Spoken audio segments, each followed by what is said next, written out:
এই ৩ ধরনের মানুষ থেকে দূরে থাকার চেষ্টা করবেন। এক, যে মানুষটা আপনার ভালো কোনো খবর, আপনার কোনো সাকসেস বা আপনার ভালো কোনো কাজ, এগুলো তার ভালো লাগবে না। যখন আপনি এগুলো তার কাছে শেয়ার করবেন, দেখবেন সে আপনার টপিক চেঞ্জ করে অন্য টপিকে চলে যাবে। সেই জিনিসগুলো না সামহাও নিতে পারছে না, সেটা আপনি তার চোখে মুখে বা তার এক্সপ্রেশনে আপনি সেটা বুঝে যাবেন। ২, দেখবেন এমন কিছু মানুষ আছে যারা আপনার কাছে যখন আসে তখন অন্যদের নামে বদনাম করে বা তাদের নিয়ে গসিপ করে। একইভাবে যখন সে অন্যদের কাছে যায় তখন আবার আপনার নামে দোষ বলবে, বদনাম বলবে, বিভিন্ন ধরনের কথা বলবে। এই মানুষগুলোকে কখনো সুযোগ দিবেন না আপনার সাথে কথা বলার। ৩, যে মানুষগুলো কখনোই আপনাকে বোঝার চেষ্টা করবে না। যে পরিস্থিতিই থাকুক না কেন, যে অবস্থায় হোক না কেন, সবসময় তার একটা মেন্টালিটি থাকবে সব দোষ সবকিছু আপনার উপরে চাপানোর বা অন্যের ঘাড়ে দেওয়ার, অ্যাজ ইফ আপনি সব করেছেন। এই মানুষগুলোকে যদি সাথে নিয়ে চলেন, এরা আপনাকে পুরো লাইফলেস করে দিবে। আপনার মধ্যে যে পজিটিভ এনার্জিটা আছে এটাও নষ্ট করে দিবে।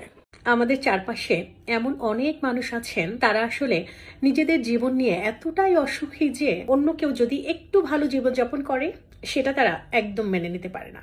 এটা তাদের সহ্যই হবে না। আর এই নিয়ে থাকবে তাদের প্রচুর মানসিক অশান্তি। আর এই অশান্তিটা তারা কেন পায় জানেন? জেলাসি থেকে। তারপর থেকে দেখবেন শুরু হয়ে যাবে তার পেছনে তাকে ছোট দেখানোর জন্য এমন কোনো কথা থাকবে না যেটা তাকে নিয়ে বলবে না তারা। দিন শেষে দেখবেন এই ধরনের মানুষরা তাদের জীবনে অসুখীই থেকে যায়। অন্যের কথা ভাবতে ভাবতে নিজের জীবনের সুখটাই যে কখন তারা হারিয়ে ফেলেন সেটাই আর তারা খুঁজে পায় না। তাই অন্যের এগিয়ে যাওয়া দেখে বা অন্যের ভালো জীবনযাপন দেখে জেলাসি না করে নিজের জীবনের দিকে তাকান, নিজের জীবনে যা কিছু আছে তাই নিয়ে সন্তুষ্ট থাকার চেষ্টা করেন।